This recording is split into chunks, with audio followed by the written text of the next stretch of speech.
Okay, our next presenters are going to be Janice McGregor and I. Janice is an assistant professor of German at Kansas State University, where she coordinates the German language program. Her research focuses on language and intercultural learning in study abroad, and she investigates how consequential participants, L2 learners, researchers, utilize multilingual repertoires to collaboratively negotiate their identities in those spaces. Thank you. And this is Julieta Fernandez.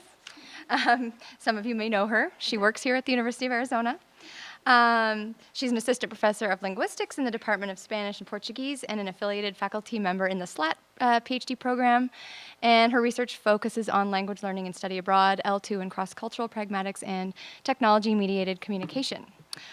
So today, we're going to present two autoethnographic approach studies investigating the researchers' experiences conducting projects in two different study abroad contexts. And we're going to just quickly begin with an overview of our presentation. We're going to first begin with a brief discussion of recent findings on research interviews, including why autoethnographic projects are becoming more relevant in applied linguistics. And then we're going to discuss our own studies and how they contribute to that body of work, identifying our aim and research questions. Following that, we will address our orientations to identity and alignment. And we will then introduce our studies and our data collection analysis procedures and the findings of each study across participant and across time. We'll then finalize our talk by connecting the two studies and identifying implications for research. So, to continue on to the research interview, scholars in multiple fields have talked about the research interview. It's not new. Education, discursive psychology, linguistic anthropology, and of course, more recently, applied linguistics. Scholars in those fields have described the interview as ubiquitous in qualitative research, and the same can be said for qualitative studies in study abroad. The frequent use of the interview as a method of data generation, however, has not taken place without critique.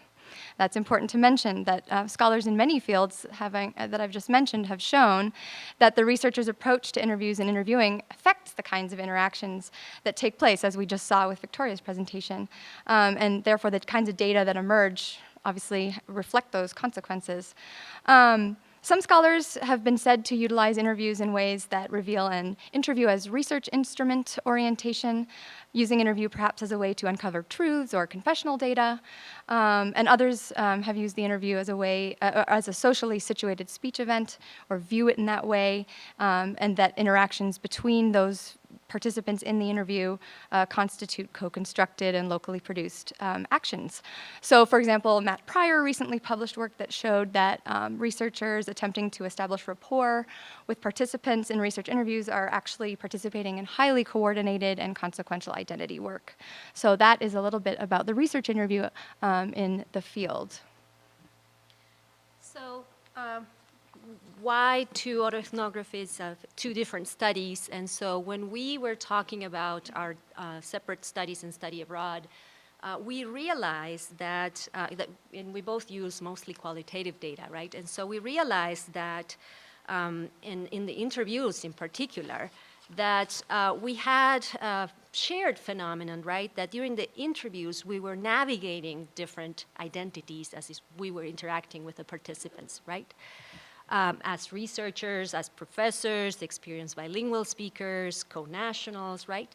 And we noticed that this happened as one interview was going on, but also across interviews in one data collection point and across participants throughout the study abroad context, right? And so, whereas the research has shown that this negotiation of identity and co-construction, as Janice just said, is not specific to study abroad, what we realize is, or what we argue, is that some particular identities that the researchers have to conduct when they're studying abroad are repeated in this context, right? So we find ourselves being either we are part the teachers that take the students to study abroad, or we have some connection to the country, and so several studies have had researchers in that position, so they have had to navigate these different identities while they were interviewing their participants, right? So we wanted to show that how this would transfer into this identity negotiation, both at the cross-sectional, which is going to be my study, and longitudinally with one participant across different interviews with Janice's study, right? Additionally, we had collected similar data. We had identity memos where we would reflect, so we would do the interviews and come back home or right after and do an identity memo where we would reflect on what had just happened to kind of chronicle what our reactions to those interviews had been, right? And then we did this very detailed analysis of the interactions that we will show you in a bit. And so we focused on the researcher's identity negotiation in both studies, and we looked at the different ways in which we disalign or align with the participants and created rapport, right? So we asked, in both studies that we put together, we asked these two questions. How do the interviewers negotiate their identities in interaction with interviewees abroad? And is the interviewer's situated identity work consequential for how they orient to other interviewers across interviews and with the same interview across time? So we're now going to just briefly talk about the theoretical underpinnings of the study. Similar to what Victoria mentioned, we take a discursive approach to identity, that it is multiple, socially, historically, and locally situated, and collaboratively reconstructed in interaction. We also believe that speakers negotiate identity and interaction with others using linguistic forms to do different stance-taking work. They display alignment or affiliation. They use language to display disalignment, to display an evaluative stance, to display knowledge or display an epistemic stance, to display feelings about something that was said or display an affective stance. And so we see this work in interaction. And when we analyze how speakers do this, we give their coordinated identity work in interviews greater analytic consideration. And given the data that we collected in our respective projects, the analysis began with chronicling our reactions to interviews and identifying topics that emerged from the data to focus on at the micro level. And that is seen here. We reviewed interview and memo data, identified themes emerging from the data, and then we focused on those at the interactional level, at the micro level, in an interactionally grounded analysis of that targeted interview data. All right, so we are going to start with my study. So this first autoethnography, I collected the data in what I'm calling a study abroad consortium in Argentina Language Center. It was a 12-week program. This was in the spring of 2012. I had, at that time, had already spent several years in the United States, and I had more participants that I'm going to talk about here for in the interest of time, right? But I'm here going to talk about, for this study I had 4 American participants, the students from the United States that went to study in Argentina, and I'm going to also have the perspective of the Argentine undergraduate students, right? The data collection is I had 3 semi-structured interviews, one at the beginning, one at the middle of their study abroad, and one at the end. However, today I'm only going to talk about the one that we did at the end of their study abroad. And I did it either within the institute where they were studying or in a cafe that was nearby. So one of the themes that stood out the most to me in the data was that the Argentines' aggressiveness and increased sexuality, right? So this comes up in several of my interviews with the participants. And so I found myself doing a lot of work in terms of negotiating my national identity as an Argentine national that was collecting this data, right? And so what I'm going to show you is within one data collection point, I was interacting with different participants, right? And this theme kept coming up.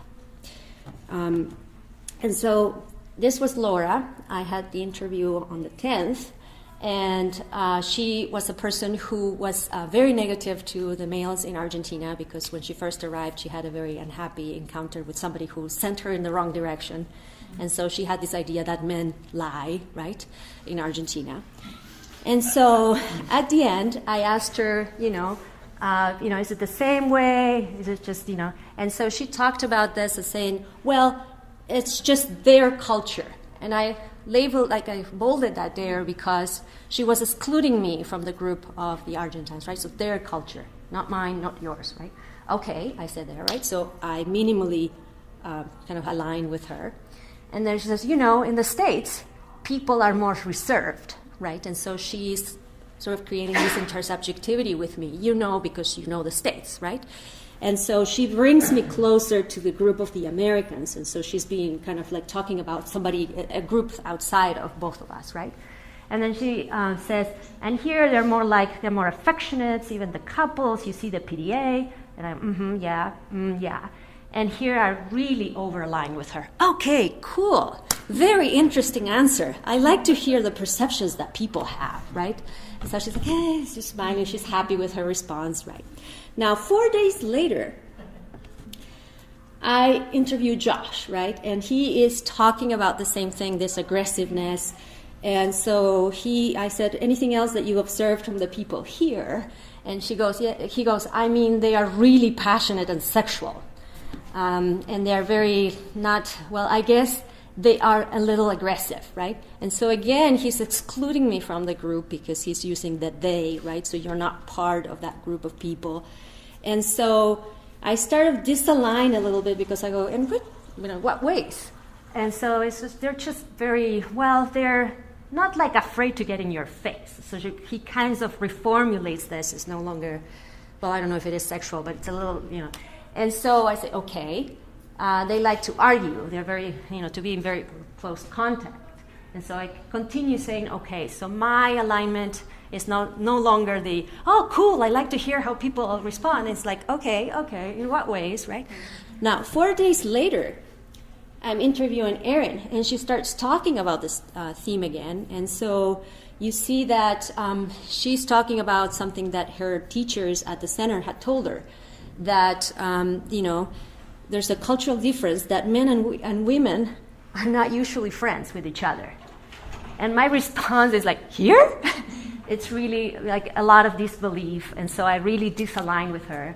And then she's like, this is what, so she tries to explain where she got this from. Sort of, this is what the Spanish teachers gave us the impression, So, I don't know if you observe that. So when she sees this disalignment, then she brings me back to the group of the Argentines. So I don't know if you observed that or you have any relationship like that. And I go, I have tons of male friends, so it sounds weird. So I'm completely disaligning with her. So 4 days, and you see the progression, right? So this is what I am trying to show here. So with interviewee 1, she excludes me from the group of the Argentines through her use of their and they, right? So I'm not in their group. And I show very strong alignment through affiliative positive assessments, right? So I say, yeah, that's cool, great answer, right? Now, with Josh, he still excludes me from the group, but again, using this they, but then you start seeing that my alignment is minimal through the use of continuers, there's some acknowledgement tokens, okay, then there's requests for elaboration, right? Whereas with the last one, and she includes me in the group of Argentines, and then I disalign through disbelief, disapproval, and outright disagreement, right? And so what we're trying to show is that you see me shuttling between these identities because this is something that happened with all the participants. I had spent so much time in the United States that they sort of thought that they could, I would see where they were coming from and I would be more closer to their group, right? And so I'm shuttling between national identities, and there's this interactional deployment of pronouns, there's disalignment, there's inclusion, exclusion, right? It also happened with the Argentine participants. They would say something about the Americans, and they would say, I don't want to offend you, right? And so they would put me back in the group of the Americans, right?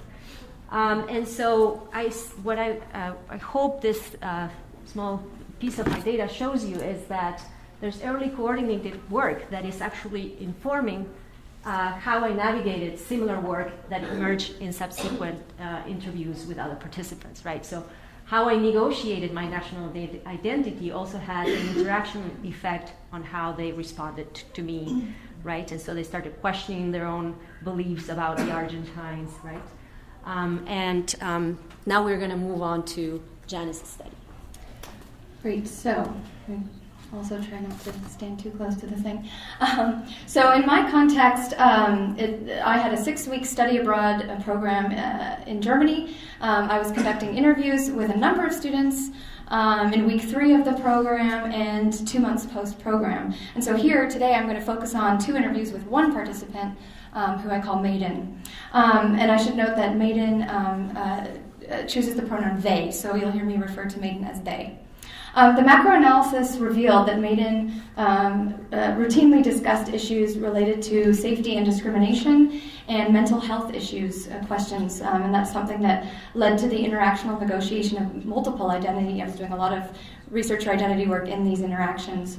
And my analysis reveals that while I avoid overt alignment with many of Maiden's utterances, in interview 1, in interview 2, I seem to be attempting to align more with Maiden's perspectives on the themes mentioned here. And so I have a few excerpts for you. The first excerpt comes from the first interview, in which Maiden compares their positive experiences using German in the city of Berlin to using German and having negative interactions in the city of Leipzig, which is 2 of the places where the students spent most of their time on this program.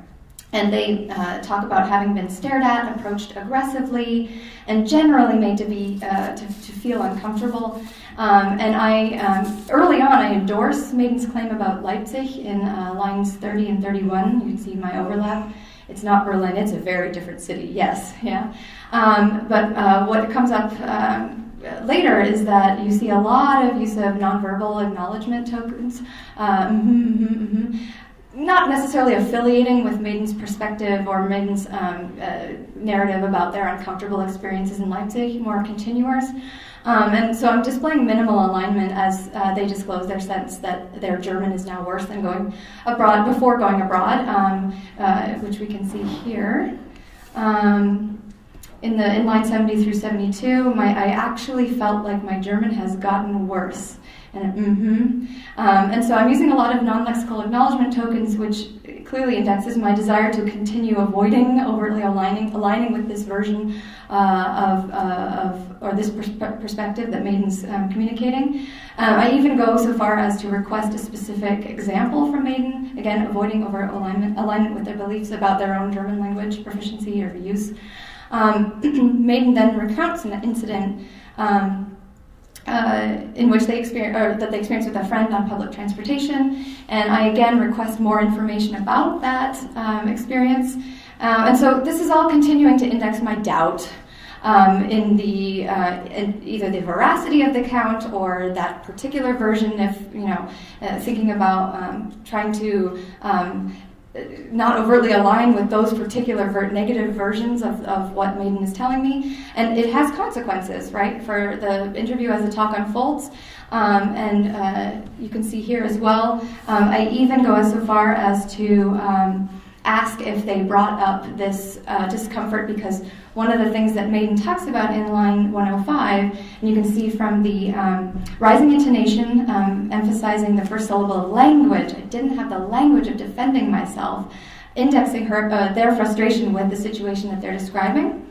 And I continue to utter nonverbal acknowledgement tokens, and until the request ultimately takes place in 116, where I'm asking Maiden if they sought out help in class in terms of a vocabulary search, which obviously indexes my view as a language educator that the classroom is a safe space where normative discussions about vocabulary searches can take place for everybody, which is obviously something that is a privileged understanding of what the classroom should be about. And so that obviously has consequences, right, this kind of work in the interaction.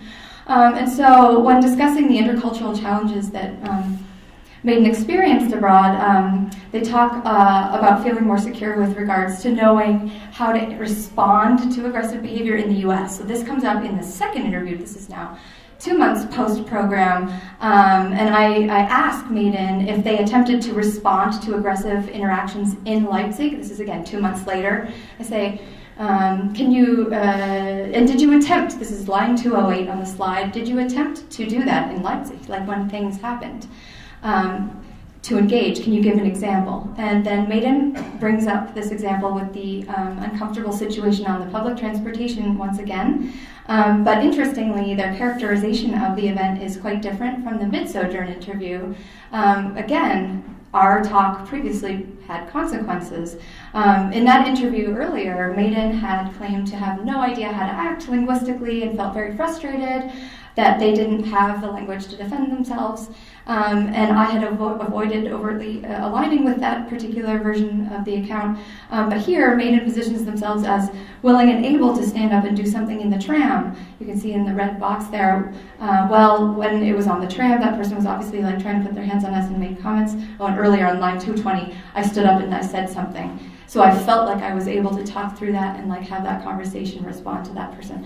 So that was obviously a very different description of what took place in the tram. And I align much more overtly with this account, affiliating with their evaluation of the man in question in line 231. I say, yeah, that was a particularly threatening individual. I mean, I wasn't there, but you know, this is what how I'm portraying or orienting to their version of events here.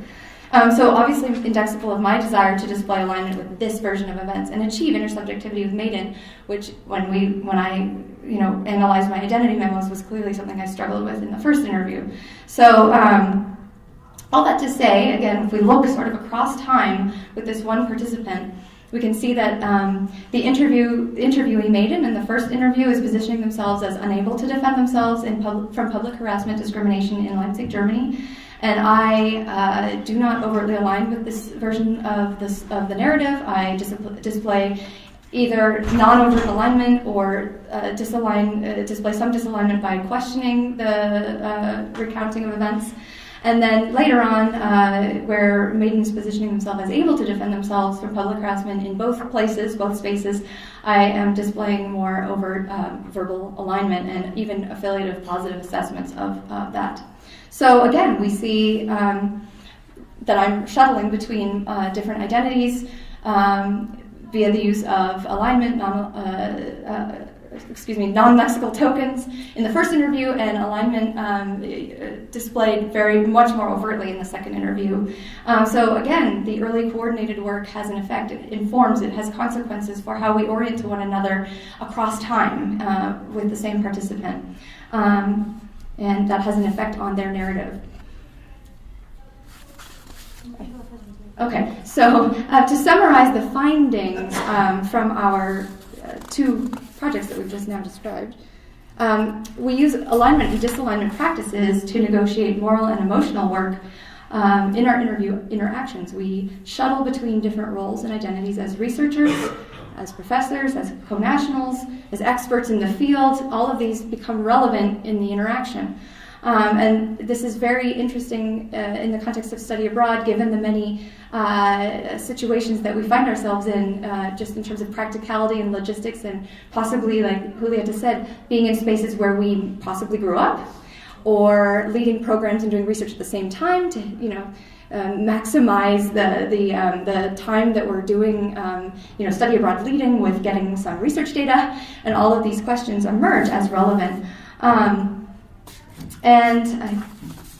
What's, of course, interesting for us in this particular paper is the fact that it's consequential not just within the interview itself, but also across participants within one cross-section of, say, 5 interviews. We see days later this interactional work with another participant affecting the way that the researcher orients to other participants. And then on top of that, we can also see the longitudinal effects within the same participant, but months later we can still see that there's a lot of identity work that is happening and being locally produced also with an eye towards what's happened previously, right? This very much historically situated work.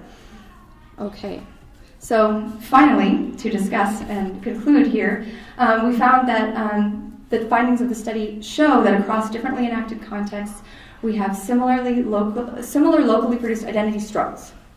And this very similar struggles emerge in interaction with our participants, and the point is that being interviewer in study abroad always involves the negotiation of many different roles, and that has consequences, whether a cross-section or across time with the same participant. And we do feel, and we're kind of excited because we're working on some interesting projects now, but we feel that there's more need for more of this. More work that would analyze the coordinated work that we do in interaction with our participants and shed light on sort of what the consequences of that work are.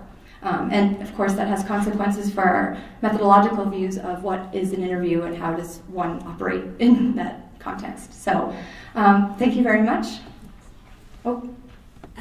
I was behind one slide, but that's okay. Here are our sources, and we will look forward to questions after the next presentations. Thank you.